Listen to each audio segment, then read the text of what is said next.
మీ మొట్టమొదటి సినిమాతోనే రీసెంట్గా గదర్ అవార్డు కూడా వచ్చింది మీ సినిమాకి, థర్డ్ బెస్ట్ ఫిల్మ్గా. First of all congrats for that. Thank you Gadar Awards for recognizing that film. Yeah. So రెండో సినిమాకి కూడా మంచి రికగ్నైజ్ వచ్చింది. అఫ్కోర్స్ థియేటర్లో రిలీజ్ కాకపోయినా కూడా ఆ సినిమాకి మంచి అప్లాజ్ వచ్చింది. సో ఇది మీ థర్డ్ ప్రయత్నం.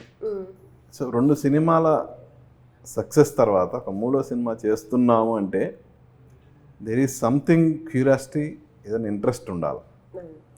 సో అలా మీకు ఈ పర్టికులర్ సబ్జెక్ట్లో గురుకిరణ్ చెప్పిన పాయింట్లు మీకు నచ్చింది ఏంటి? ఆయన చెప్పిన పాయింట్ కన్నా నేను ఆ కథలో చూసిన పాయింట్ నాకు ఇంట్రెస్ట్ అని చెప్పగలను.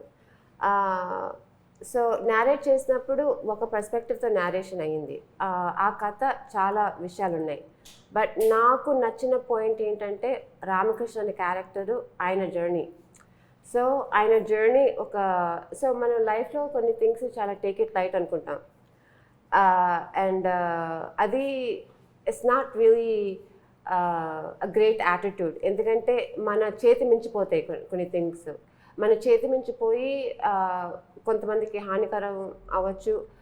లేకపోతే ఆపన్హైమర్ లాగా ఆయన ఒక ఉద్దేశంతో ఒక బాంబ్ క్రియేట్ చేశాడు అండ్ అనుకోకుండా it destroyed the world.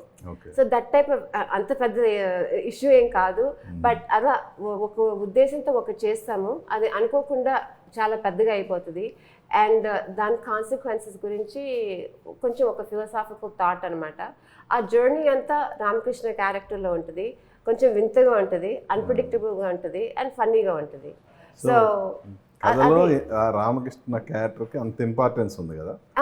Yeah నేను కథ అంతా సింప్లిఫై చేసేసి ప్యూర్లీ రామకృష్ణ జర్నీ మీదే కాన్సన్ట్రేట్ చేశాను.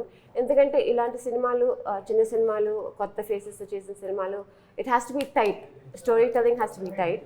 ఆడియన్స్ ఇంట్రెస్ట్ క్యాచ్ చేస్తానికి దట్స్ నెంబర్ 1. ఒక టైం కన్స్ట్రెయింట్ ఉంటుంది కథ చెప్తానికి. సో నేను చాలా టైట్గా పెట్టాను. రామకృష్ణ క్యారెక్టర్ మీద మెయిన్గా కాన్సన్ట్రేట్ చేశాను. అండ్ సపోర్టింగ్ క్యారెక్టర్స్ ఉన్నారు అండ్ వాళ్ళకి మంచి స్క్రీన్ టైం ఉంది. బట్ ఇట్స్ ఆల్ అబౌట్ రామకృష్ణ's జర్నీ.